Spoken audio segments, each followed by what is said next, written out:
देखिए, ये इशू सिर्फ हुड्डा तक सीमित नहीं है। ये उनके सारे पार्टी के कांग्रेस पार्टी के, चाहे सेंटर में हो या हरियाणा में हो, यही इशू है कि वो अपने घर खाली नहीं करते हैं। इन लोगों को बिना काम किए सिर्फ राजनीति पे पलने की आदत है, चाहे वो सेंटर के नेता हों या के यहाँ के नेता हों। आप देखेंगे कोई भी राजनेता हमेशा कुछ ना कुछ काम करता है शुरू में, फिर आगे बढ़ता है और फिर राजनीति में आता है। लेकिन इन लोगों ने कभी जिंदगी में कोई काम नहीं किया, फ्री के घर मिले और उन्हीं में रहे ये। और अब जब कोठी बड़ी खाली करने की बात है, तो क्योंकि इनका स्टेटस जुड़ता है गाड़ियों के साथ, कोठियों के साथ, तो ये स्टेटस के बिना रह नहीं सकते, इनकी आदत पड़ चुकी है। अब जब हमारे सीएम साहब सीधे साधे, आप मतलब बहुत ही सीधे इंसान हैं, आपको पता है, एक आम लोगों में से उठ के बने हैं और किसान थे, और उस तरह के नेता इनके यहाँ है नहीं। और जब इनको अब नोटिस मिल रहे हैं फिर भी खाली नहीं कर रहे, फाइनली खाली करना पड़ेगा। लेकिन अच्छा होता कि ये अपने आराम से इज्जत से खाली करते तो बेटर था। जितना बड़ा नाम है उसको बड़ा काम करके भी दिखाना होता है, लोगों को एक एग्जाम्पल बननी होती है। वो इनमें मुझे लगता है इनकी राजनीति में वो नहीं सिखाया गया।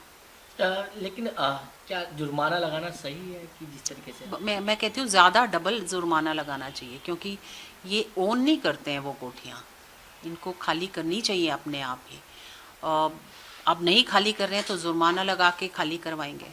लेकिन कांग्रेस की अगर बात करें, अभी तक का नेता विपक्ष जो है हरियाणा में नहीं चुना गया है, इसको आप किस तरीके से देखते हैं? इनके सेंटर में कोई नेता नहीं है, सिर्फ एक नाम है, एक ही राहुल गांधी हैं। कहने को खड़गे जी हैं, लेकिन खड़गे जी कोई नेता नहीं है। आप सब, हमें सब मालूम है, जिस प्रकार मनमोहन सिंह जी ने इतने 10 वर्ष सरकार चलाई, केवल एक ठप्पा थे वो, वैसे ही अभी खड़गे जी भी हैं। वहाँ सेंटर में जिस प्रकार है वैसे ही स्टेट में है।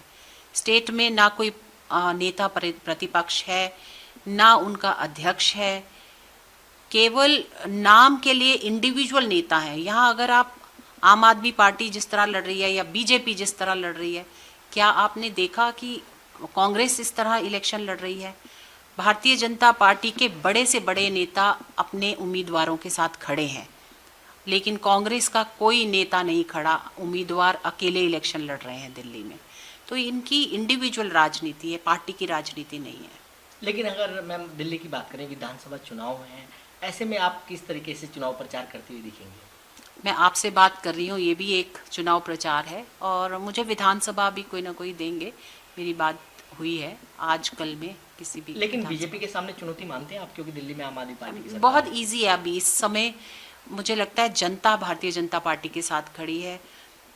मोदी जी की स्कीम्स हों, पॉलिसीज़ हों, भारतीय जनता पार्टी की काम हो सेंटर में, जो कहती है भारतीय जनता पार्टी वो करती है।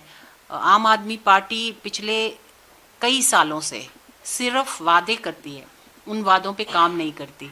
तो ये जनता को पता है, बार बार उन्होंने मौका दिया आम आदमी पार्टी को। इस समय स्टेज तैयार है कि भारतीय जनता पार्टी जीतेगी, और दिल्ली का भी भला उसमें है कि भारतीय जनता पार्टी आए यहाँ।